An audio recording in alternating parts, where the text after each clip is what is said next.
There's nothing weird about being a grown man with multiple Pokemon hats. Anyways, for people for friends and ghosties who are joining, and I called you people. I apologize. You're ghosties. Who are joining from Asia and from places where it's already tomorrow. Happy Lunar New Year. In Korea, it's Seollal. Happy Seollal. Gonghae Fatchoy.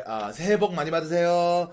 I'm sure Dice will be doing some things, or at least telling everyone Happy Lunar New Year tomorrow, because it's not quite tomorrow yet over here in LA. But yeah, Happy Lunar New Year, everyone.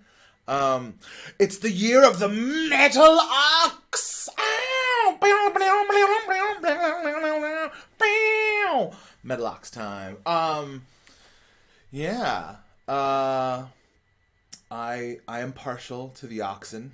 I do love the oxen, and really, like, I feel like generally I really enjoy characters that are ox based. Like minotaurs. Minotaurs are really interesting, right? They're ox oriented. Yeah, it's a metal ox. But I think it's a great. I love. It's metal as fuck. Yeah, it is metal AF. The ox is metal AF. Or is it someone a metal, when you hand that guy he used something with an aux cable. I don't know. I was trying to make a pun about metal and the aux cable.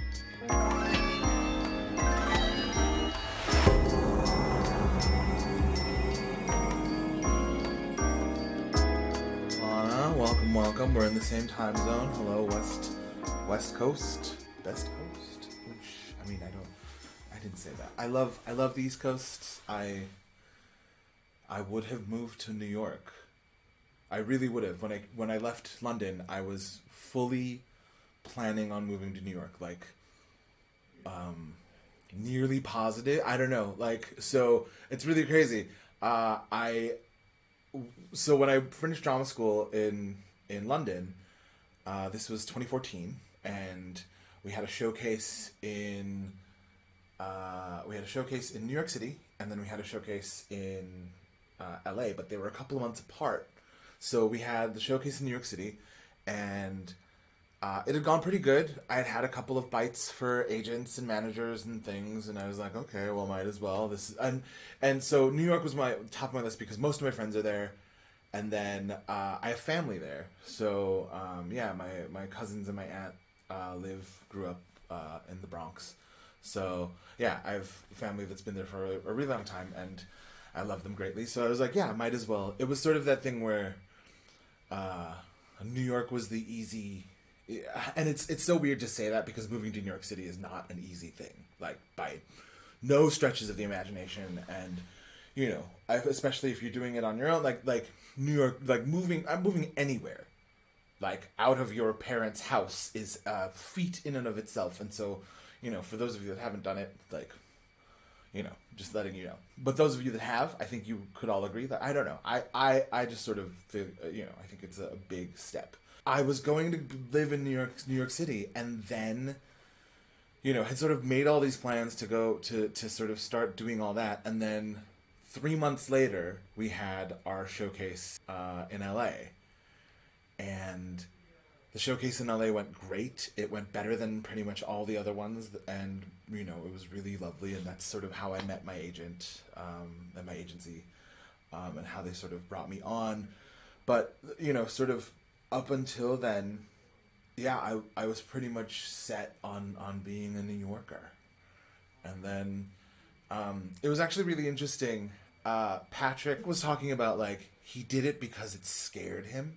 Like he like doing, and you know, doing certain things because like they were like certain projects because they are in and of themselves scary. And you know, I think that's a thing that I really felt about when I was approached with the possibility of moving to LA, and like and these agents, my agency was like, hey, this, you know, you would have to move here, uh, and I don't know, sort of just that idea of like, I don't know, I've never, and for those of you that don't know, I'm pretty, I grew up quite sort of nomadic and traveling around, and um, have a weird sort of international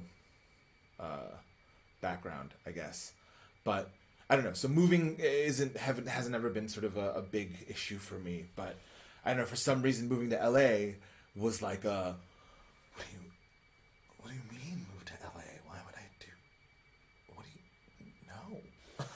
Like, I don't know. It was that thing where I just like my entire you know, I just, when it first was pitched to me, I was like, but don't you have an agency? You have an agency in New York as well, so why couldn't I just move there? Uh, but yeah, no, it's quite interesting. It's just a fascinating thing. But again, I did it because it was so terrifying in that way, where it was actually probably the most exhilarating and wonderful thing for me to have done. Also because without it, I if I had not been living in LA, it would have been nearly impossible for me to have gone in to read for Ivy, for Ghost of Tsushima. So that would have never happened if I never moved here, you know, which is kind of crazy to think about. And it happened like years, a year and a half after I moved, 2 years almost after I moved here, I think. But I just think that it's sometimes, you know, doing the terrifying thing is well and truly worth it. That's all I'm trying to say. That's all. Okay, this is gonna be, I think, my first. I think this might be the only thing I've ever said in criticism of the great, incredible woman that is Dolly Parton. I love her. Love her so much. But that Squarespace commercial was really weird. Right? Am I the only person that felt... I don't know. Okay, so Dolly Parton's 9 to 5, for those of you that don't know, is an anthemic, sort of feminist, like, worker-friendly, like, it's about, you know, the protagonist of the song is sort of this, you know, she's a plucky working lady, and she's dealing with the bullshit of the world, and... It's very much kind of pro-worker. There's a lot of like, oh, you know, we're not getting paid as much as we should, and bosses suck, and I have to deal with a lot of bullshit attitude about that song, like in the original, working 9 to 5. Okay, what a way to make a living, working 9 to... Okay, sorry, that's what Dolly does. Dolly, like, takes me. She takes me. But... for that to then get subverted into this, like, also, so the whole connotation, if I'm not mistaken, of that commercial was that these people who have 9 to 5 jobs, are just waiting, they cannot wait to be able to get to their side hustles. I don't, like, this is one of those things where, like, I feel like as a person who has held and is sort of constantly, has been for a really long time in the position of juggling sort of multiple jobs, be it acting work, be it voiceover work, be it, like, production jobs, plus be it utility jobs to pay my bills and, you know, try and maintain a level of steady, independent, you know, financial security during thing. Anyways, it was just one of those like, okay, well, I can't remember the last time I was really excited to literally go from one job to the next and then to the next. But if you say so, Squarespace. Like, I don't know, like, I just thought that it was really weirdly obtuse in this, like, okay, we can sell it. Like, also, like, Squarespace, people make websites on you.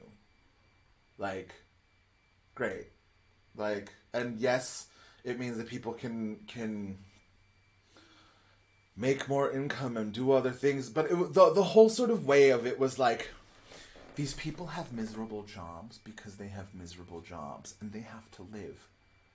The only time when they're allowed to do things that actually satisfy their soul is this tiny window of time after they've finished their 40-hour work week day.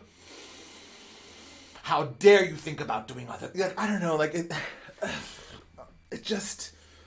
There's a lot of thing about it that I just couldn't get on with. And it was a little weird because I was like, Dolly, I didn't think this is what you were about, but I guess. Oof. Yeah, so I don't know. I was just weird. The Squarespace one, the Dolly Parton, the choreography, lovely. Like, the dancing, great. Who doesn't love choreography? Who doesn't love bright colors? They're like, that's all great. However, it just, I don't know, it seemed really obtuse. Especially, like, with COVID and sort of, a lot of my friends are having to cobble together work. Like, be it being an instant cart delivery person or doing, like, doing X, Y, and Z. But it's literally this sort of, like, hodgepodge stitching that I think a lot of people have been doing since pandemic hit. And to then, I don't know, like... Yeah, it just felt really obtuse. Because it's like, isn't this so great? I'm just doing this because I'm hoping I don't get evicted so I can finally... like, there's so much about it that I was like, this is not good. I don't let's not sell things like this. What's going on in the world? The world is frozen. Elsa needs to be stopped. That bitch. Let it go. Let it go. I thought you let it go, Elsa. Like, fuck. People are dying. It's freezing. I mean, we're fine here in California. Don't worry. Bless. But, hold on. Let's have a little, we're gonna look, my parents, bless their hearts, because my father is the most stubborn man in all of, everywhere. Just he's a very, very stubborn man. He's old, but is determined to, he has like a regimented snow shoveling, like he's a machine. He like, it's like every clockwork, like every few hours, like, yeah, it's stubborn it's like stubborn Asian dad, like snow dad. I don't know what it is. So this is from my mom. This is my parents. This is my parents' house. Where'd it go? Yeah. Oh, there we go. Yeah. That's their backyard. They live in Chicago. They live in the northern Chicago suburbs. That's a lot of snow. I mean, Chicago gets a lot of snow. Like, it's not entirely unheard of that they've got that much. But, like, I've recently been seeing, like, my friends, as of, like, today, this morning, the freeways were not plowed. So 90-94, which is, like, one of the main thoroughfares that sort of connects Chicago to the rest of the greater Chicagoland area, had not been plowed, which is, like, what? That is insane. Like, I don't know. Oh yeah, Zell Starkley, you're in Indiana, right? You're relatively you're in the adjacent Midwest. I hope everyone's staying warm. I feel really bad because I went on a walk, yesterday and today I went, had a little stroll, outside, was wearing a t-shirt and shorts, and then getting to business and doing things and running about town. But, like, it was sort of one of those, like, man, I feel hashtag blessed for being California. But then also just, like, my friends in Texas currently are dealing with no power, no water for many of them. And then, because of that, sort of no heat, no gas, no, like, nothing, like, no nothing. and some of them it's been going like they've been powerless for the last like few days, or they've been heat like they've been gasless for the last few days. They've been waterless for the last few days. My friends have been. Hold on, this is again. Don't mean to get like too horribly graphic, but my friends in Texas are uh, having to collect snow, um, and because they don't have water, collecting snow. Hold on, focus on me. Focus on me. Thank you, camera. Yeah, in order to like flush the toilet, in order to and they have a baby as well, so it's been extra stressful. It's really upsetting and kind of telling because like Texas is a state for sort of notoriously being independent and you know I don't want to say not believing in infrastructure, but they're not particularly keen on the idea of infrastructure that exists to connect and keep the entire state sort of up and running, and those things that often other states that maybe aren't so individualistic oriented we're really concerned about sort of establishing. And so right now, I don't know if everyone knows what's happening in Texas. One of the main things as far as like the power is concerned, I don't know if we have anyone here in Texas. If you are, my heart goes out to you. I love you so much. I hope you're all safe. Please stay warm. If you don't waste your electricity on me. Please, keep your device, save it on heat or something really important. Hello, hello. Oh my god. Okay, this is gonna bother me all night.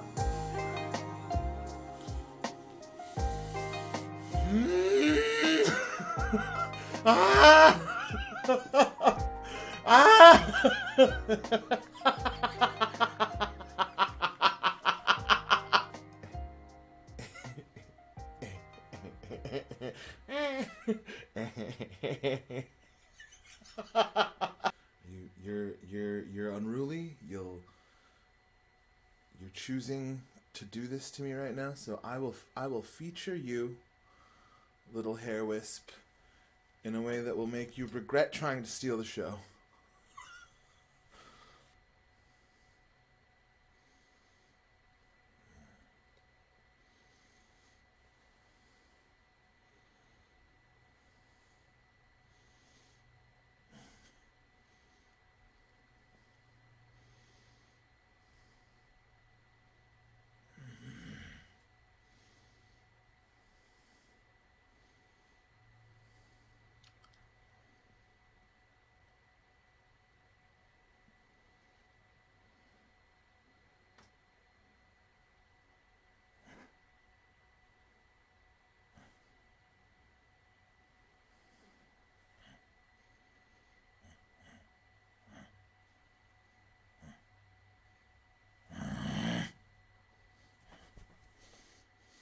Ah! There's gonna be a Diablo 2 remake, and I'm really excited about it. I talked about it. I think I talked about it. I'm just gonna talk about it more because I love Diablo 2 so much. I've played it so much. I remember specific sequences of I remember rune words for your arm. We got way too I got way too into Diablo 2. I was one of those people that was that had a level 90 an 89 character, and I would go and go online and gather up a group of level 10 10 to 20s little nooblings, little neeblings, and then just dump a bunch of armor and random, like, unique and rare shit, and then be like, who wants to get rushed to hell? And then I would just stay and I would boop boop boops boop boop boops boop boop boop. Oh, Final Fantasy! Thank you so much for the resub. Welcome back. Diablo 2 is going to be remade, and it's probably not going to happen for a minute, but I love it and I'm really excited. I hope you're all excited too. That's the thing. I feel like I would, if when it comes out, like, I feel like we can get, I don't know, maybe we'll play it on the Discord or something, and get like a room full of 8 people who all have Diablo 2. God, I really love that game. Yeah. We'll just rush, you know. We'll get all the bosses, you know. We'll all waypoints, obviously. Do all the waypoints, get all the bosses, get you through, like, get you all the way through normal, all the way through nightmare, all the way to hell, and then start you off Act 1 hell, and then we just go through and do a full run through. That's the way we do it. Sorry. So yeah, I'm excited about that. Also, in other gaming news, I don't know if people know this, but if you are a PlayStation owner and you have a PlayStation account and you don't yet own Ratchet and Clank, it's going to be free next week. I think starting May 1st. Don't quote me on it exactly, but I believe it's going to be available for it's as part of like the stay at home and play some fucking games initiative, and don't go out and infect, like, don't go to dance clubs. Don't do that. Just don't. Have a dance party by yourself. It's cool. It's chill. Play some games. Play some Ratchet and Clank for free if you don't have it yet. So, that's pretty exciting. Although I figure a lot of people have it. I think if you don't have it, you should play it because it's a lot of fun. And then also Rift Apart is coming out later in the year. Isn't it like May? Is that May? Was that correct? Am I making that up?